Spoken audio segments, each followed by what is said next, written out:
You're listening to Systemic Error Podcast. The failure was designed. Bannon hints Trump will smear Dems as jihadists and foreigners in bizarre TV address, based on an article by Jordan Green, investigative reporter. The voter suppression script has moved into the open. Power, not commentary. The source material is not really about election security. It is about the Trump circle trying to dress up a political crackdown as anti-fraud vigilance while Steve Bannon does the loud part from the sidelines. The actual institutional power sits with the White House and the federal officials expected to stand beside Trump. Acting DNI Bill Pulte, Homeland Security Secretary Markwayne Mullin, Acting Attorney General Todd Blanche, and FBI Director Kash Patel. That matters because Bannon is not merely predicting events. He is telegraphing the terms of the operation. Disinformation about foreign interference, panic about deep state enemies, and threats aimed at opponents who are already winning elections. Bannon is the amplifier. The article gives Bannon ample room to perform his favorite role, political arsonist with a microphone. He claims, without evidence, that Democratic Socialist-backed candidates are tied to the Chinese Communist Party. He smears urban political coalitions as Marxist jihadists and foreigners. He invokes John C. Calhoun, then pretends that the people he once targeted are the ones undermining democracy.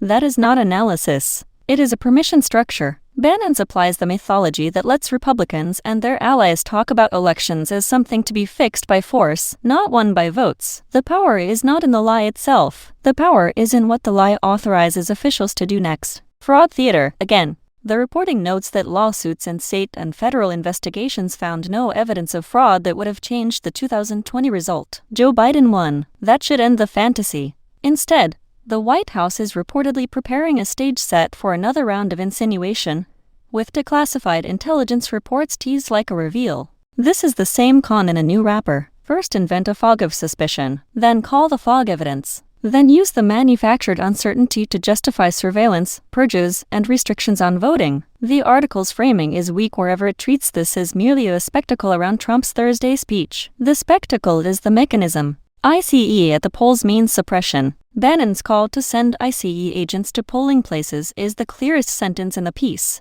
and the ugliest. He is describing state intimidation aimed at depressing turnout, especially among naturalized citizens and immigrant communities. Jessica Marston's warning that raids in heavily Democratic areas could scare eligible voters is not paranoia.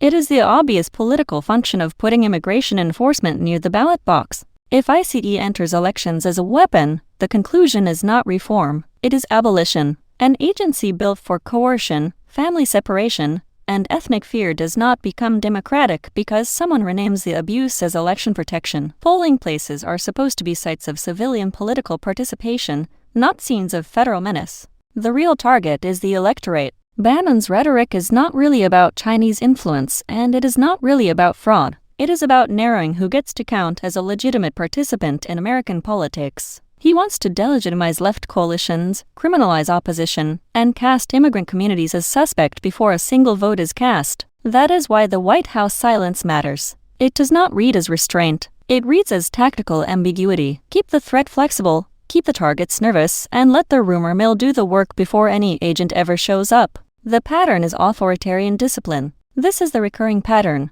Manufacture a corruption narrative, attach it to marginalized voters, and then use federal power to intimidate the public into submission. The point is not to prove fraud. The point is to train the country to accept coercion as administration. Bannon is noisy, but he is not the center. He is the translator for a ruling project that wants the machinery of the state turned inward against voters, opponents, and anyone who makes democracy harder to rig. You've been listening to Systemic Error. Thanks to Raw Story for today's article. With the automated voice of Clara, thanks for listening.